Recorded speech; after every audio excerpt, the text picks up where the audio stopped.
पहले माननीय के द्वारा जमीन लिखाया जाता है और जमीन जो है, मैं फिर से कहना चाहता हूं कि जीवन चौधरी पिता सीताराम चौधरी निवासी केवटा, उनसे जमीन अपने बेटे के नाम से शुभादित्य चौधरी के नाम से जमीन लिखवाते हैं। और ठीक उसके बाद विधान परिषद में ऑफिस अटेंडेंट के पद पर सूरज कुमार चौधरी पेशर जीवन चौधरी की नौकरी लगती है। ये इत्तेफाक है या माननीय मंत्री के द्वारा ये गढ़ा गया इत्तेफाक है? इसकी जांच होनी चाहिए। उससे पहले भी तो नौकरी लग सकती थी। जब उसे जमीन रजिस्ट्री किया गया उससे पहले भी तो नौकरी लग सकती थी, उसके बाद भी तो नौकरी लग सकती थी। लेकिन जिसके पिता से जमीन खरीदी जाती है, वो जमीन कि अगर वो जमीन नहीं होता इनके पास, तो आज तक इनके पास घर जाने के लिए रास्ता नहीं था, घर के आगे की जमीन थी। इससे पहले चारा घोटाला में भी इनका नाम आया, इनका लेटर हुआ कि जिस पदाधिकारी ने पर भ्रष्टाचार के आरोप लगे हैं, जो कन्विक्टेड है, उसके जॉब के एक्सटेंशन में इनका अनुशंसा पत्र था। इन्होंने अनुशंसा किया था, तभी उस पदाधिकारी का 2 साल के लिए एक्सटेंड हुआ था जॉब, जो रिटायर कर चुका था। 60 साल उसकी उम्र हो चुकी थी, लेकिन पशुपालन विभाग में 2 साल जो एक्सटेंड उसका जॉब हुआ था, माननीय विजय कुमार चौधरी के पत्र की अनुशंसा के आलोक में ही स्वर्गीय माफ कीजिए जगन्नाथ मिश्र ने किया था, उस समय के मुख्यमंत्री ने। बिहार के कद्दावर नेता जो हमारे बीच नहीं, सुशील मोदी, उन्होंने मैसेज भी साझा किया था कि माननीय मंत्री के पीए ने विधान सभा के सचिव को मैसेज किया था कि अमुक अमुक आदमी को नौकरी लग जानी चाहिए। ये मैसेज भी पब्लिक डोमेन में है, आप कहिएगा तो हम आपको साझा करेंगे। चोर ही पुलिस के रूप में आ जाएगा तो फिर इस राज्य का क्या होगा, इस देश का क्या होगा, इस विधानसभा का क्या होगा? ये सवाल नहीं कि डॉक्यूमेंट्स कहां से आया, ये भी सवाल नहीं है, उस बच्चे की भी कोई गलती नहीं है। सवाल यह है कि इतना भ्रष्ट व्यक्ति किसी संवैधानिक पद पर कैसे और क्यों बैठा हुआ? इसमें एग्जाम नहीं होता। और ये कैसा कोइंसिडेंस है कि जिस व्यक्ति से जमीन खरीदी जाती है उसी के बेटे को नौकरी लगती है? ये कैसा इत्तेफाक है? इस इत्तेफाक की जांच होनी चाहिए। जमीन उन्होंने केवाला कराया है जीवन चौधरी पेशर सीताराम चौधरी निवासी केवटा से। उन्होंने जमीन केवाला कराया है। जमीन ठीक इनके घर के आगे है, जहां भी बाउंड्री वॉल का काम चल रहा है। और बड़ी शालीनता से इन्होंने अपने बेटे के नाम से जमीन केवाला कराया है, शुभादित्य चौधरी पेशर श्री विजय कुमार चौधरी। लोगों की जमीन लेकर ये नौकरी देते हैं, लोगों का जमीन हड़प कर, और राम जानकी और मठ की जमीन को ये हड़पते हैं। इन लोगों के बीच जाना चाहिए, लोगों को जानकारी होनी चाहिए कि वो उनका प्रतिनिधि कैसा है, उनका नेता कैसा है। जी, आज आप लोग को हम बुलाए हैं कि हमारे क्षेत्र के जो निवर्तमान विधायक हैं और जो हमारे क्षेत्र के निवर्तमान विधायक हैं और निवर्तमान मंत्री हैं, उनके बारे में मैंने कहा था कि जब चुनाव आचार संहिता लगेगा उसके बाद उनके बारे में मैं लगातार घोषणा करूंगा। तो कल हमने आप लोगों से साझा किया था कि किस तरीके से मठ की जमीन को हड़पा गया है, और आज मैं आपके साथ एक साझा करने के लिए जा रहा हूँ लैंड फॉर जॉब। मैं बड़ी जिम्मेदारी के साथ कहना चाहता हूँ कि माननीय मंत्री के द्वारा एक जमीन केवाला कराया गया। केवाला संख्या है 5841, 5841 केवाला संख्या है, और वो उसका कागज भी मैं आपके साथ साझा करूंगा। और उन्होंने जमीन जो लिखाया है वो जीवन चौधरी पेशर सीताराम चौधरी। जमीन उन्होंने केवाला कराया है जीवन चौधरी पेशर सीताराम चौधरी निवासी केवटा से। उन्होंने जमीन केवाला कराया है। जमीन ठीक इनके घर के आगे है, जहां भी बाउंड्री वॉल का काम चल रहा है। और बड़ी शालीनता से इन्होंने अपने बेटे के नाम से जमीन केवाला कराया है, शुभादित्य चौधरी पेशर श्री विजय कुमार चौधरी। उन्होंने जो जमीन केवाला कराया है वो जीवन चौधरी पेशर सीताराम चौधरी से उन्होंने जमीन खरीदा है, और जमीन जो लिखाया गया है वो शुभादित्य चौधरी पेशर विजय कुमार चौधरी के नाम से जमीन लिया है। तो आपने कहेंगे इसमें नया क्या है? इसमें नया यही है कि इसके ठीक बाद जीवन कुमार चौधरी के बेटे सूरज कुमार चौधरी को विधान पार्षद में ऑफिस अटेंडेंट के पद पर बहाली होती है।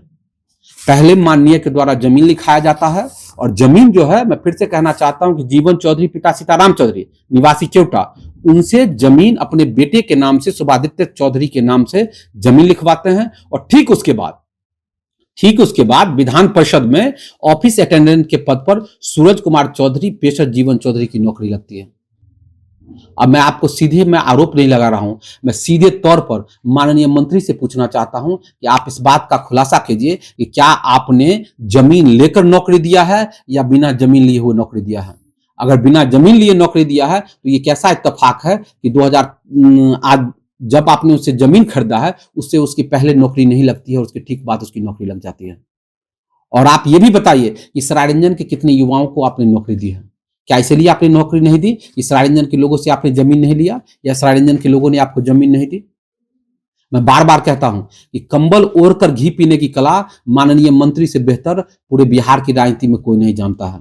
ये मुस्कुराकर कंबल ओढ़कर घी पीते हैं और जिसका जीता जागता नमूना ये है। आप तमाम लोगों से मैं अनुरोध करूंगा कि ये केवाला का कागज, म्यूटेशन का कागज आप मेरे से ले लें और इसको आप बगल में स्कैन करके चलाएं और इस हकीकत को बिहार की जनता के सामने आप प्रस्तुत करें कि किस तरह के लोगों का वो चयन करती है। जो संवैधानिक पद पर बैठा हुआ व्यक्ति पहले वो जमीन लेता है, उसके बाद उस व्यक्ति को नौकरी देता है। अगर इसमें कोई अनियमितता नहीं है, तो उनको आगे आकर सफाई देनी चाहिए कि आखिर कैसे उसी व्यक्ति के पिता से वो जमीन लेते हैं और फिर उसी को नौकरी लग जाती है। क्यों? ताकि और भी इर्द गिर्द के लोग होते हैं उनको नौकरी नहीं लगती है और उसी बच्चे को नौकरी क्यों लगती है, इस बात में उनको सफाई देनी चाहिए।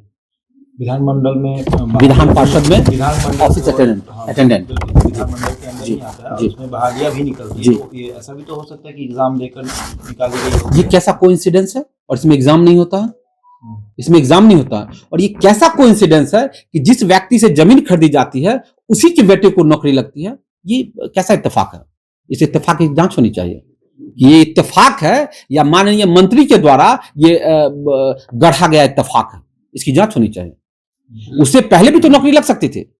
जब उसे जमीन रजिस्ट्री किया गया उससे पहले भी तो नौकरी लग सकती थी, उसके बाद भी तो नौकरी लग सकती थी। लेकिन जिसके पिता से जमीन खरीदी जाती है वो जमीन कि अगर वो जमीन नहीं होता इनके पास तो आज तक इनके पास घर जाने के लिए रास्ता नहीं था। घर के आगे की जमीन थी, वो जमीन दबाव बना के लिखाया जाता है और उसके एवज में उसकी दी जाती है। अगर ये बात गलत है तो माननीय मंत्री को आकर सफाई देनी चाहिए कि आखिर ये कैसा इत्तेफाक है कि ठीक जिस व्यक्ति से जमीन लेते हैं उसी व्यक्ति के बेटे को नौकरी लगती है। हमारे ग्राम में तो कोई किसी को नौकरी नहीं लगी। सरायरंजन विधानसभा में और कौन से लोग हैं जिनको बिना जमीन लिए हुए नौकरी दी गई है?